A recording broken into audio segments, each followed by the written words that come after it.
Welcome back. You're watching The Breakfast Show. Now today, in tribute of Mother's Day this Sunday, we're going to be honoring women and especially moms-to-be, because we know that, carrying a baby, it's a big, legacy that you're passing on. Yes, it's a big job. It's a big job as well. So I'm here with Michelle Ko, a mother of one, and on the way to having her second baby. Yes. How far are you? 5 months. 5 months. Yes. Congratulations. Thank you. Now, Michelle, I know that you are a super busy mom. You have no help at home. You have no maid. No. So on the go, in terms of diet for moms-to-be, what is the best and kind of on-the-go breakfast that you can have that's holistic? Well, I like cereal because it's full grain, all right? And you get all your fiber, iron, and vitamins and whatnot. And I add in a banana, and with a low-fat milk, I'm done. You're done. So this is pretty good because you have all sorts of nutrients in there. Yes. What types of cereals? Because you have a mixture I can see here. Yes, it's I got this full grain one, and it has rolled oats, rolled barley, and corn crisps, and we add in with some bananas and any chopped nuts. It's great, yeah. Okay. All right, so what about for moms who are lactose intolerant? Lactose intolerant, we can, come on. We can always use soy milk. And a lot of women now are making their own almond milk, walnut milk, and any sorts of grains and things like that. And they're making their own milk. And it's great to go with the cereal like that. So do you have this like most of the time in the week? Yes, actually most mornings I have this because it's so easy. And my boy will be eating his breakfast with me. And this is easy to do, So you have that and you have it with a glass of orange juice? Yes, why I like orange juice is because it's filled with vitamin C. And it's great for the development of the fetus. So it goes great together as well. And it's a very wholesome and holistic breakfast. Yeah, and especially for moms-to-be, mornings can be quite crazy, right? Oh, yes. Yeah, because you have to feed, right? Yes, yes, especially if you have to prepare breakfast or pack lunch for your husband. So, you got so much to do. And you have to feed your little one, and then you have another one here that you need to feed. So, everything just goes like, I'm going crazy, I need to eat something. And it's great. Never skip breakfast. Yes, that's what I heard. Never skip breakfast. It keeps you going. And this can probably last me till about, I don't know, 1, 2 p.m. in the afternoon. Well done, well done. Now, Michelle, we also heard, a lot of old wives' tale. And if it's your first time pregnancy, it's even more overwhelming because, it can be very confusing. I know you have very well-meaning people giving you advice. Yes. So what is the 1 or 2 old wives' tales that you have had? Okay, a lot of people tell me, oh, you shouldn't drink so much orange juice, your baby's going to come out having jaundice. That's the first thing that come across my mind. Jaundice doesn't happen that way. Drinking orange and eating pumpkins and orange-colored or yellow-colored things doesn't cause jaundice in the baby. Right. Because technically jaundice is caused by an immature liver of the baby. So what you eat before and after actually doesn't have any effect to the fetus. I see. Yes. Okay, so now we're going to talk to 2 more other influential women who will be joining us to talk about motherhood, moms-to-be, the diet and lifestyle, as well as the old wives' tale. Is it a myth or is it a reality? Well, that's a new one on me. Pumpkins and oranges make my son or daughter in the tummy jaundice. Jaundice, because it's high beta-carotene-rich food. Really? Yeah. And there's also, talking about food, and old wives' tales is something I love to join in.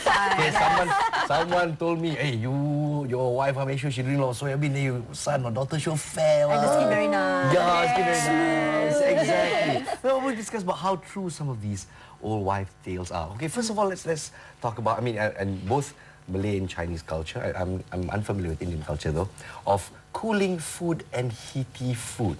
Yeah? And here's the thing that confuses husbands too. Like, okay, cooling food, is it good? No. Heaty food? Then no. Then which one to eat? The lukewarm food, is it? I'm not so sure. Neutral. I mean, from mother of 4, yeah. The whole idea is in moderation.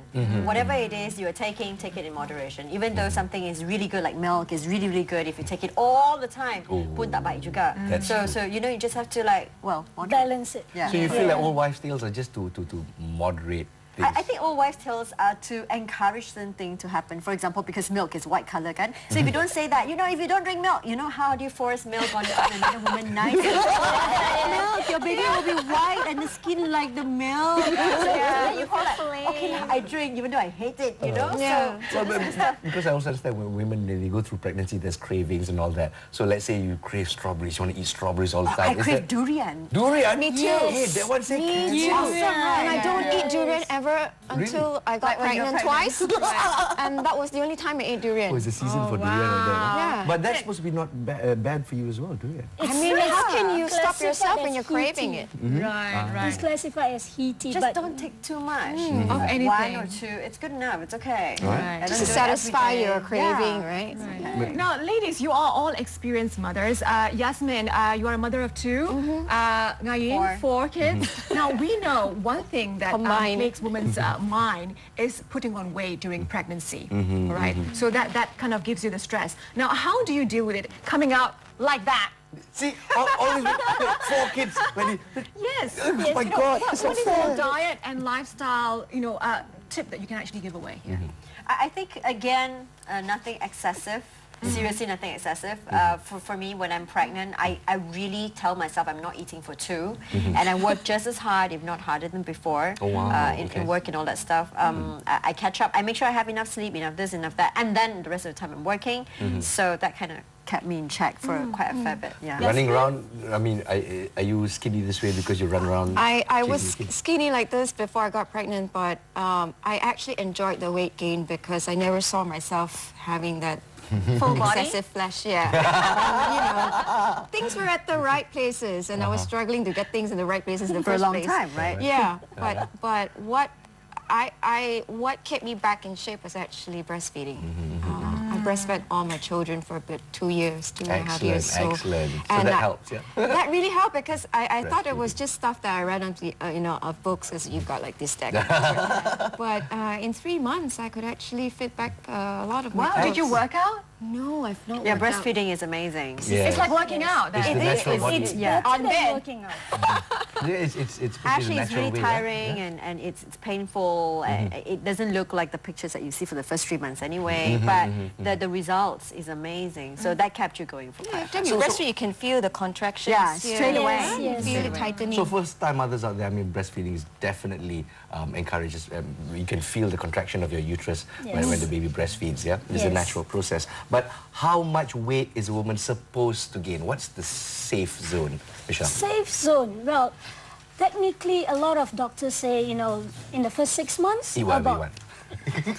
about 1 kilo. Oh, and then okay. the third trimester, they will say, okay, between 1 to 2, But I have heard of women in Japan where the doctors tell them, throughout the whole pregnancy, you're only allowed 5 kgs. Wow. So that's Talk why about you see all the regimen. Japanese women are very svelte and things like that. But technically, daily, a pregnant woman only needs 300 calories extra. And you're not eating for 2. You're not We have to remember that. We're not eating for 2. You're not eating for 2. So the rule of thumb is 300 calories is actually just a piece of toast with cheese. That's it. That's That's it. the extra you're supposed to get, and that's it. Are you pregnant women out there going, oh no? And husbands going, yes.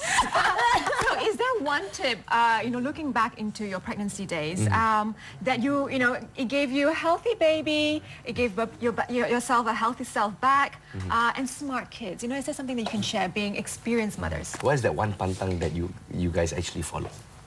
I mean, it's not a pantang. I definitely make sure I take enough milk. I do sleep enough. Okay. You sure not? You're always here and I there. know, and everywhere. I'm trying to make sure that I'm really telling the truth. Yeah. Okay, how about you, Yasmin? For me, I think it's the mindset.